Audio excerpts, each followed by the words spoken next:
वही घरी प्यार होला, भले वो मुकम्मल होला चाहे ना होला, लेकिन पहला प्यार स्कूल में हुई चाहे ट्यूशन में हुई।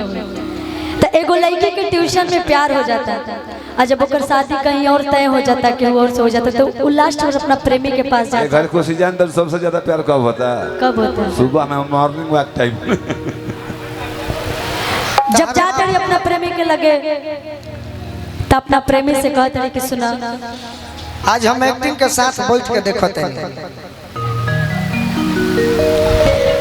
कल की अब हमारी शादी कहीं और तय होता, हम के और के घरे जाते नहीं और हमने के जो भी रहे प्रेम मोहब्बत यही जब तक रहे और भाव गीत के माध्यम से का गाली तनी इसको और बढ़ाई।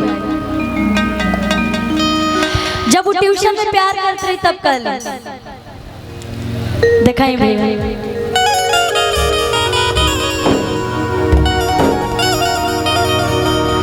कि ट्यूशन के प्यार यार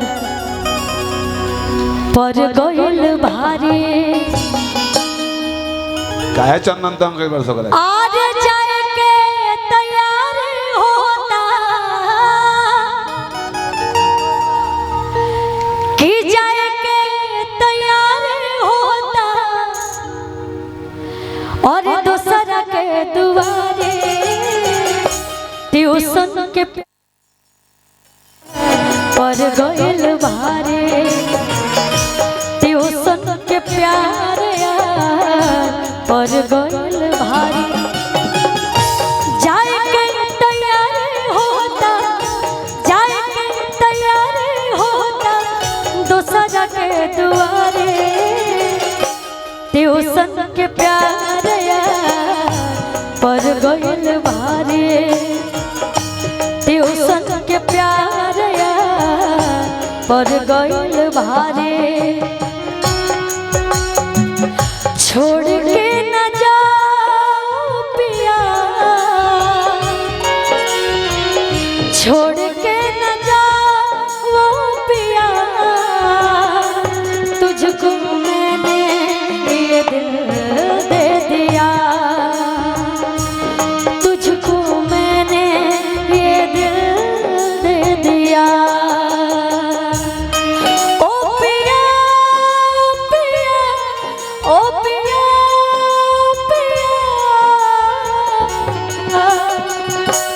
तुझको मैंने ये दिल दे दिया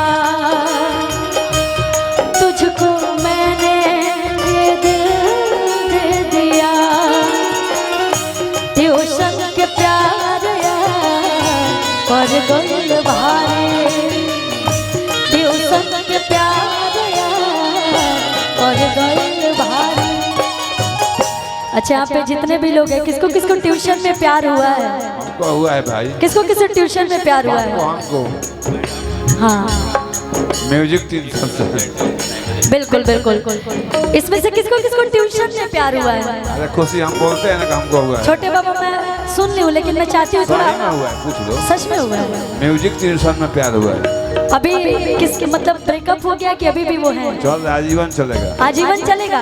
बहुत अच्छी बात बहुत अच्छी बात। आजकल का प्यार ऐसा होता कहाँ है?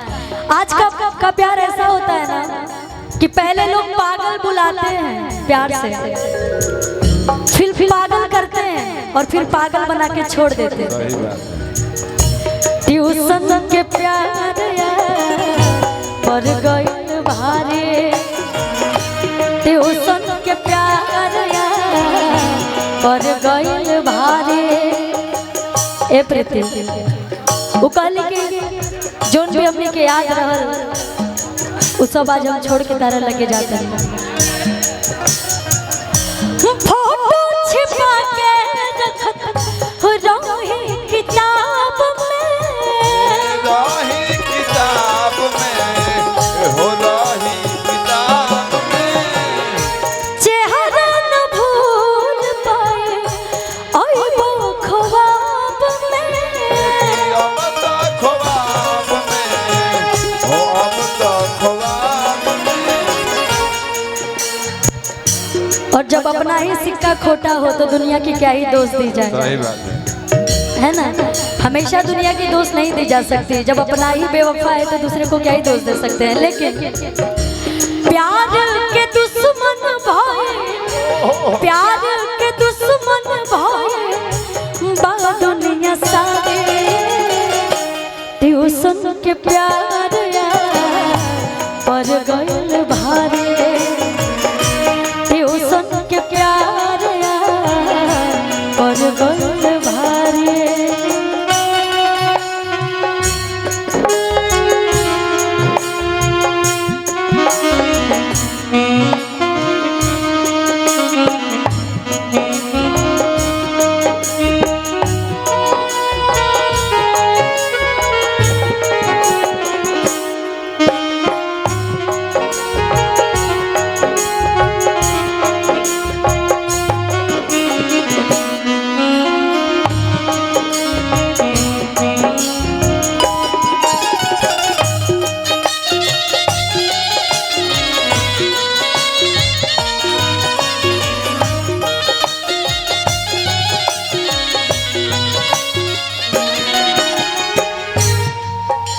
देखो प्रीति, हम वो सबसे कब, चाहे वो लड़की हो के चाहे लड़का हो, अगर प्यार करत तड़ू तो शादी करो। अगर शादी नहीं खो कर सकत, चाहे नहीं खो कर सकत, तो पहले बोल दो कि हम तारे से शादी ना करब। झूठा उम्मीद में कभी जिंदगी मत जियो, नहीं क्योंकि ऐसा मौका दिया कि झूठा उम्मीद में तारा याद में जिंदगी जिए। पहले ही बोल देना, क्लियर कर दादा। उम्मीदें ना रखी तो दर्द ना हुई। उम्मीद इंसान लगा के रख ले बा, और तू बीच में अगर ओके छोड़ देबू तो सोचे तलू कितना इजे के फील करी उहे समझे। बाकी जेकर रोज जे करना वाला कि आज काल तो गलते चलते बा, आज जो यार भतार बदलते बा, वो वाला प्यार नहीं। यह बदल ले भाई। और ये लड़कों के लिए लड़कियों के लिए दोनों के लिए ऐसे कहनी, अगर प्यार करो शादी करे तो पहले बता दो, शादी नहीं करे के तो वो पहले ही बता दो।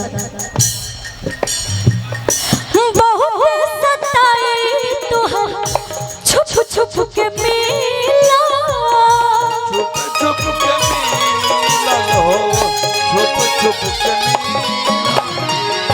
दूसरा के फूल दूसरा बागे जाके खिला, बगिया के खिला हो, बगिया के खिला। वो भले हमको गलत समझते हो, लड़कियां कहती कि भले आप हमको गलत समझिए, लेकिन क्या करें, हमारी भी मजबूरी है। दोस्त ना हमार बाटे, दोस्त ना हमार बाटे, बाटे लाचारे कि ट्यूशन के प्यार पर गइल भारे, ट्यूशन के प्यार पर गइल भारे, ट्यूशन के प्यार पर गइल भारे, ट्यूशन के प्यार